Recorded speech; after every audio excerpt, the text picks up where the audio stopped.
Hi ഡീസ് Mahalakshmi ഇന്നത്തെ എപ്പിസോഡിലേക്ക് എല്ലാവർക്കും സ്വാഗതം. അങ്ങനെ നമ്മുടെ കുഞ്ഞിൻ്റെ നൂലുകെട്ട് ചടങ്ങലിന് എല്ലാവരും എത്തിച്ചേരുന്നുണ്ട്. മഞ്ജു ആണെങ്കിൽ അതിരാവിലെ തന്നെ കടയിലൊക്കെ പോയി കുഞ്ഞിന് വേണ്ട എല്ലാ കുഞ്ഞുടുപ്പുകളൊക്കെ വാങ്ങിച്ചിട്ട് സാഗറിനെയും കൂട്ടിയിട്ടാണ് വന്നിരിക്കുന്നത് തന്നെ. അങ്ങനെ നമ്മുടെ മഞ്ജു ആണെങ്കിൽ അനന്തുവിനോടായിട്ട് ചോദിക്കുന്നുണ്ട്, എന്താ ഇവിടെ ആരൊക്കെയാണ് വരുന്നത്, എന്തു പറ്റി ചേച്ചി, ചേച്ചിയുടെ മുഖത്ത് ഒരു സന്തോഷമില്ലല്ലോ എന്നൊക്കെ രേഖയോട് ചോദിക്കുന്നുണ്ട്. അതൊന്നുമില്ല, എന്തായാലും കുഞ്ഞിവിടുന്ന് പോവുമല്ലേ, അതുകൊണ്ടാണ് അവൾക്ക് പ്രശ്നം എന്നൊക്കെ അനന്തു ആണെങ്കിൽ മഞ്ജുവിൻ്റെ അടുത്ത് പറയുന്നുണ്ട്. അപ്പം മഞ്ജു ആണെങ്കിൽ പറയുന്നുണ്ട്, അതാണോ, ഞാൻ വിചാരിച്ചു ഇനി വേറെ എന്തെങ്കിലും പ്രശ്നം ഉണ്ടാവുമോ എന്നൊക്കെ. ചേച്ചിക്ക് എന്താ എപ്പോൾ വേണമെങ്കിലും ഏട്ടത്തിൻ്റെ വീട്ടിൽ പോയിട്ട് കുഞ്ഞിനെ എടുക്കാം, താലോലിക്കാം, എല്ലാം ചെയ്തൂടെ, പിന്നെ എന്തിനാണ് ചേച്ചി വിഷമിക്കുന്നതെന്നൊക്കെ മഞ്ജു ചോദിക്കുന്നുണ്ട്. അങ്ങനെ നമ്മുടെ രേഖ പറയുന്നുണ്ട്, എന്താണെന്നറിയില്ല, ഇത്രയും കാലം കുഞ്ഞിനെ ഞാനായിരുന്നല്ലോ നോക്കിയത്, മഹിക്കാണെങ്കിൽ ഒരമ്മ ആണെന്ന് മാത്രമേ ഉള്ളൂ, അവൾ പ്രസവിച്ചാലും കുഞ്ഞിൻ്റെ പെറ്റമ്മ ഞാൻ തന്നെയാണെന്നൊക്കെ നമ്മുടെ അവകാശവാദമായിട്ട് നമ്മുടെ രേഖ പറയുന്നുണ്ട് മഞ്ജുവിൻ്റെ അടുത്താണെങ്കിൽ. എന്തായാലും കുഞ്ഞിനെ ഇവിടുന്ന് കൊണ്ടുപോകുമ്പോൾ എന്തോ സഹിക്കാൻ കഴിയാത്തൊരു വേദന, എന്നിൽ നിന്ന് എൻ്റെ കുഞ്ഞിനെ അകറ്റി കൊണ്ടുപോകുന്നൊരു വേദനയാണ് എനിക്ക് തോന്നുന്നത്. അതുകൊണ്ടാണ് എനിക്ക് ഇത്ര പ്രശ്നം, ദൈവം ഞങ്ങൾക്ക് മാത്രം ഈ ഒരു ഭാഗ്യം തന്നില്ലല്ലോ എന്നാലോചിക്കുമ്പോൾ ചിലപ്പോൾ ദൈവത്തിനോട് ദേഷ്യം തോന്നാറുണ്ട്. ചില സമയത്ത് ദൈവം ക്രൂരനാണോ എന്ന് പോലും ഞാൻ ചിന്തിച്ചു പോകാറുണ്ടെന്നൊക്കെ രേഖ മഞ്ജുവിൻ്റെ അടുത്ത് പറയുന്നുണ്ട്. മഞ്ജു ആണെങ്കിൽ പറയുന്നുണ്ട്, അങ്ങനെയൊന്നും ചിന്തിക്കേണ്ട ചേച്ചി, എന്തായാലും ചേച്ചിയുടെ ആഗ്രഹവും ദൈവം സാധിച്ചു തരും. ദൈവം അത്ര വലിയ ക്രൂരനൊന്നുമല്ല, കാരണം അങ്ങനെയാണ് ദൈവം. നമ്മൾ ആഗ്രഹിക്കുന്നത് പെട്ടെന്നൊന്നും തന്നില്ലെങ്കിലും നമ്മൾ ആഗ്രഹിക്കാത്ത സമയത്ത് അയാൾ നമ്മളെ ജീവിതത്തിൽ ഒരുപാട് കാര്യങ്ങൾ മാറ്റിമറിക്കും. അങ്ങനെയൊക്കെയാണ് ദൈവം എന്നൊക്കെ പറയുന്നുണ്ട് മഞ്ജു ആണെങ്കിൽ രേഖയെടുത്ത്. അപ്പം അനന്ത് പറയുന്നുണ്ട്, അവൾ പറയുന്ന കാര്യമൊന്നും ആക്കേണ്ട നീ, അവളുടെ വിഷമം കൊണ്ട് പറയുന്നതാണ്. എന്തായാലും രേഖയുടെ കലാപരിപാടികളൊക്കെ അവൾ മഹിയുടെയും കുഞ്ഞിൻ്റെയും ദേഹത്ത് കാണിച്ചു വെച്ചിട്ടുണ്ട്. മഞ്ജു എന്തായാലും അങ്ങോട്ടേക്ക് ചെല്ലുക. അവിടെ മഹിയാണെങ്കിൽ ഇരിപ്പുണ്ട്. എന്തായാലും മഹിയെയും കുഞ്ഞിനെയും പോയി ഒന്ന് കണ്ടിട്ടൊക്കെ വാ.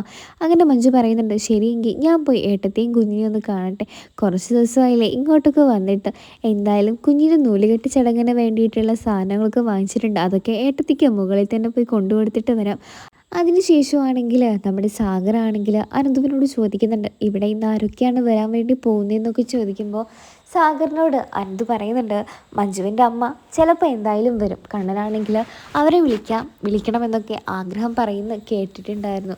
എന്തായാലും അവരെ വിളിക്കുമെന്ന് തന്നെയാണ് എനിക്ക് തോന്നുന്നത്. അപ്പോൾ സാഗർ പറയുന്നുണ്ട്, അവരുടെ മാറ്റം സത്യം തന്നെയാണോ എന്ന് ചോദിക്കുന്നുണ്ട്. അങ്ങനെ രേഖ പറയുന്നുണ്ട്, അതെനിക്ക് അങ്ങനെ തോന്നിയിട്ടില്ല സാഗറെ, കാരണം ഇത്രയും ദിവസമായിട്ട് അവർ നല്ലപോലെ തന്നെയാണ് മഞ്ജുവിനോടും എല്ലാവരോടും, ഇവിടെ മഹിയോട് പോലും അങ്ങനെയാണ് നല്ലപോലെയാണ് നിൽക്കുന്നത്.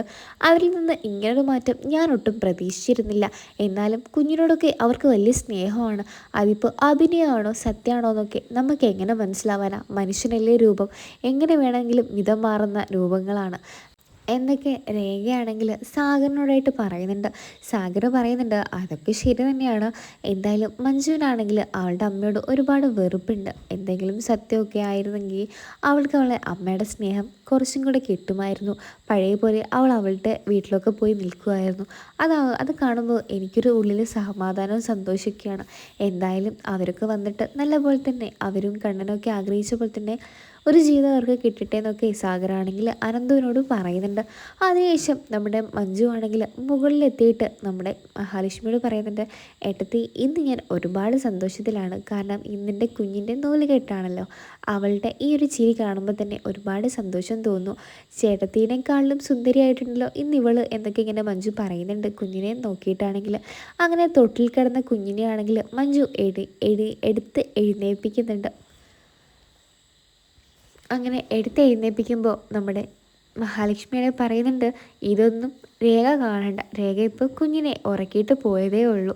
കുഞ്ഞിനെ ഞാൻ പെറ്റതാണെങ്കിലും അവളാണ് അവളുടെ പോറ്റമ്മ. എന്തായാലും രേഖ ചെയ്ത കാര്യങ്ങളൊന്നും എനിക്ക് മറക്കാൻ പറ്റില്ല. അപ്പോൾ മഞ്ജു പറയുന്നുണ്ട്, ഇതൊക്കെ രേഖ ചേച്ചി അവിടെ ഇരുന്ന് ഭയങ്കരമായിട്ട് സങ്കടപ്പെട്ടിട്ട് പറയുന്നത് കേട്ടിട്ടാണ് ഞാൻ ഇങ്ങോട്ടേക്ക് വന്നത്. രേഖ ചേച്ചിക്കാണെങ്കിൽ ഒരുപാട് സങ്കടം തോന്നുന്നുണ്ട് കുഞ്ഞിവിടുന്ന് പോകുന്നതിൽ. അതുകൊണ്ട് ചേച്ചി ആകുമെന്നും ഒരു അപ്സെറ്റായിട്ടാണ് നിൽക്കുന്നത്. ആ സമയത്താണ് രേഖ അങ്ങോട്ടേക്ക് വരുന്നത് തന്നെ. രേഖയാണെങ്കിൽ മഹിയോട് പറയുന്നുണ്ട്, ഞാൻ പറഞ്ഞതിൽ എന്തെങ്കിലും ഒരു തെറ്റുണ്ടെങ്കിൽ നീ എന്നോട് ക്ഷമിക്കണേടി.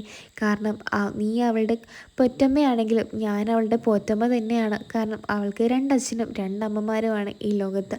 എനിക്കൊരു കുഞ്ഞിനെ ദൈവം തന്നില്ല. ആ കുഞ്ഞിനോടുള്ള ആഗ്രഹങ്ങളും കൊതിയും കൊണ്ടാണ് ഞാൻ നിൻ്റെ കുഞ്ഞിനെ എൻ്റെ സ്വന്തം കുഞ്ഞിനെ പോലെ കാണുകയും അവളെ അങ്ങനെ തന്നെ പരിപാലിക്കുകയും ചെയ്യുന്നത്. അതിൽ നിനക്കൊരു വിരോധവും ഇല്ലെന്നാണ് ഞാൻ വിശ്വസിക്കുന്നത്. ഇപ്പോൾ ഉണ്ടായാൽ തന്നെ എനിക്കതൊരു കുഴപ്പമില്ല. കാരണം ഇവൾ എൻ്റെ മോള് തന്നെയാണെന്നൊക്കെ പറയുന്നുണ്ട്. അപ്പം മഹാലക്ഷ്മി പറയുന്നുണ്ട്, എനിക്കെന്ത് വിരോധം, നീ ചെയ്തു തന്ന ഒരു കാര്യവും ഞാൻ മറക്കില്ല രേഖയെ. കാരണം ഈ കുഞ്ഞ് ഇന്ന് എൻ്റെ വയറ്റിൽ ജീവനോടെ ഉണ്ടാവാൻ കാരണം തന്നെ നീയും അനന്തേട്ടനൊക്കെ തന്നെയാണ്. അത് ഒരിക്കലും എനിക്ക് മറക്കാൻ കഴിയുന്ന കാര്യമല്ല. അതുകൊണ്ട് നിനക്ക് എപ്പോൾ വേണമെങ്കിലും കമലേശ്വരത്തോട്ട് വരാം. അല്ലെങ്കിലും കുഞ്ഞിനെ നിനക്ക് എപ്പോൾ കാണുമെന്ന് പറഞ്ഞാലും ഞാനും കണ്ണേട്ടനും ഇങ്ങോട്ടേക്ക് കുഞ്ഞിനെ കൊണ്ടുവന്നോളാം എന്നൊക്കെ പറയുന്നുണ്ട്. അങ്ങനെ ഇഷ്ടമാണെങ്കിൽ നമ്മുടെ പ്രതാപനും മുത്തശ്ശിയാണെങ്കിൽ അതിരാവിലെ തന്നെ മോഹിനി എവിടേക്കാണ് പോകുന്നത് ഈ അണിഞ്ഞൊരുങ്ങി എന്നൊക്കെ ചോദിക്കുന്നുണ്ട്. മോഹിനിയാണെങ്കിൽ പറയുന്നുണ്ട്, ഞാനിവിടെ പോകാൻ ഇന്നെൻ്റെ പേരക്കുട്ടിയുടെ നൂലുകെട്ട് ചടങ്ങാണ്, അവിടേക്ക് പോവുകയാണ്. അവർ എനിക്ക് ഒരുപാട് സമ്മാനങ്ങളൊക്കെ തന്ന ആൾക്കാരാണ്. അവർക്ക് എന്തെങ്കിലുമൊക്കെ കൊടുക്കണ്ടേ. എൻ്റെ കയ്യിലിരുന്ന സ്വർണ്ണങ്ങളൊക്കെ വിറ്റിട്ടാണ് ഞാൻ ആ കുഞ്ഞിന് നൂലുകെട്ട് ചടങ്ങിന് പോകാൻ വേണ്ടിയുള്ള സാധനങ്ങളൊക്കെ വാങ്ങിച്ചിരിക്കുന്നത്. അതൊന്നും നിങ്ങളോട് വിശദീകരിക്കേണ്ട ആവശ്യം എനിക്കില്ല. എന്തെങ്കിലും ഒരു പ്ലാനിട്ട് ആ ചടങ്ങൊക്കെ മുടക്കാനാണ് നിങ്ങളുടെ ഉദ്ദേശമെങ്കിൽ അത് വെറുതെയാണ്. അതൊന്നും നടക്കാൻ പോകുന്നില്ല. അതുകൊണ്ട് ഇനി എന്തായാലും ഇവിടെ ഓരോ കാര്യങ്ങൾ ചെയ്ത് വെറുതെ ഇരുന്ന് സമയം കളയണ്ട. നിങ്ങളുടെ സ്വത്തും കാര്യങ്ങളൊക്കെ ഇപ്പോൾ ആ ഉണ്ണിയുടെ കയ്യിലാണ്. ഇപ്പോൾ കേസ് കുറച്ചും കൂടെ നടന്നു കഴിഞ്ഞാൽ അതും നിങ്ങളുടെ കയ്യിൽ നിന്ന് പോകുന്നതായിരിക്കും. അതുകൊണ്ട് വല്ല പൈസയും വേണമെങ്കിൽ അധ്വാനിച്ച് ജീവിക്കാൻ നോക്ക്. മറ്റുള്ളവരുടെ ജീവിതം ഇല്ലാതാക്കാൻ ശ്രമിക്കാതെ എന്നൊക്കെ മോഹിനിയാണെങ്കിൽ പ്രതാപൻ്റെ അടുത്ത് പറയുന്നുണ്ട്. അതിനുശേഷമാണെങ്കിൽ പ്രതാപനാണെങ്കിൽ ആകമൊത്തം ദേഷ്യപ്പെട്ട് നിൽക്കുകയാണ്. അങ്ങനെ പ്രതാപൻ്റെ ഈ ദേഷ്യകോപമൊക്കെ കണ്ടിട്ട് മോഹിനിയാണെങ്കിൽ അവിടെ നിന്ന് കരുണാലയത്തിൽ നിന്ന് ഇറങ്ങിയിട്ട് മഹാലക്ഷ്മിയും കുഞ്ചിനെയും കാണാൻ വേണ്ടി വീട്ടിലോട്ട് വരുന്നുണ്ട്. ആ സമയത്താണ് കണ്ണനാണെങ്കിൽ അവിടെ കാറിൽ വന്നിറങ്ങുന്നത് കണ്ടിട്ട് സാഗറാണെങ്കിൽ ഓടി പോകുന്നുണ്ട്. ഇതാ കുഞ്ഞിൻ്റെ അച്ഛൻ വന്നല്ലോ എന്നൊക്കെ പറഞ്ഞിട്ടാണ് സാഗർ അങ്ങോട്ടേക്ക് പോകുന്നത്. അങ്ങനെ എപ്പോഴും നീ കുഞ്ഞിനെ എടുത്തുകൊണ്ട് നിൽക്കുവാണോ രേഖയെ? നിനക്ക് നിൻ്റെ സ്വന്തം കാര്യം പോലും നോക്കാനുള്ള സമയമില്ലല്ലോ, നീ ആകപ്പത്തും ക്ഷീണിച്ചല്ലോ എന്നൊക്കെ കണ്ണൻ പറയുന്നുണ്ട്. അപ്പോഴേക്കും രേഖ പറയുന്നുണ്ട്, എന്താണെന്നറിയില്ല, എനിക്ക് ഇവിടുന്ന് പോകുന്നതിൽ വളരെയധികം തന്നെ സങ്കടം തോന്നുന്നു കണ്ണേട്ട.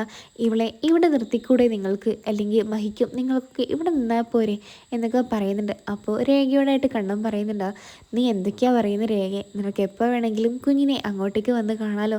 അവൾക്ക് രണ്ടച്ഛനും രണ്ടമ്മ തന്നെയാണുള്ളത്. അതിലൊരു മാറ്റവും ഇനി ഒരിക്കലും ഞങ്ങൾ വരുത്താനും പോകുന്നില്ല. അതോർത്ത് നീ ഒരിക്കലും പേടിക്കേണ്ട രേഖയെന്നൊക്കെ പറയുന്നുണ്ട്. അങ്ങനെ കണ്ണനാണെങ്കിൽ അപ്പോൾ അനന്ത് പറയുന്നുണ്ട്, സാരമില്ല കണ്ണ, അവളുടെ സങ്കടം കൊണ്ട് പറയുന്നതാണ്, നീ അതൊന്നും കാര്യമാക്കണ്ട. രാവിലെ തൊട്ട് അവൾ കുഞ്ഞു പോകുന്നതിൽ സങ്കടമാണ്. അതുകൊണ്ട് ഏതൊക്കെയോ ആണ് അവൾ പറയുന്നത്.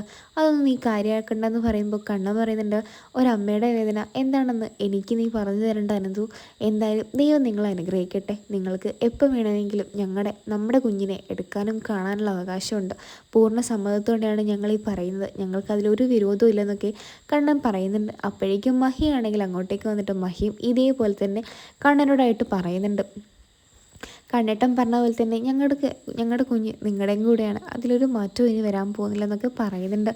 അതിന് ശേഷമാണെങ്കിൽ നമ്മുടെ എന്നതിന് ശേഷമാണെങ്കിൽ ദുർഗയാണെങ്കിൽ ഉണ്ണിയെടുത്ത് പറയുന്നുണ്ട്, നീ ഒരു കാര്യം മനസ്സിലാക്കണം, ആ കുഞ്ഞിനെ കൊല്ലണമെന്ന് നീ ഒരിക്കലും വിചാരിക്കരുത്. കാരണം ചിലപ്പോൾ നിൻ്റെ അച്ഛൻ്റെ ആത്മാവായിരിക്കും ആ കുഞ്ഞിൻ്റെ ശരീരം സ്വീകരിച്ചിരിക്കുന്നത്.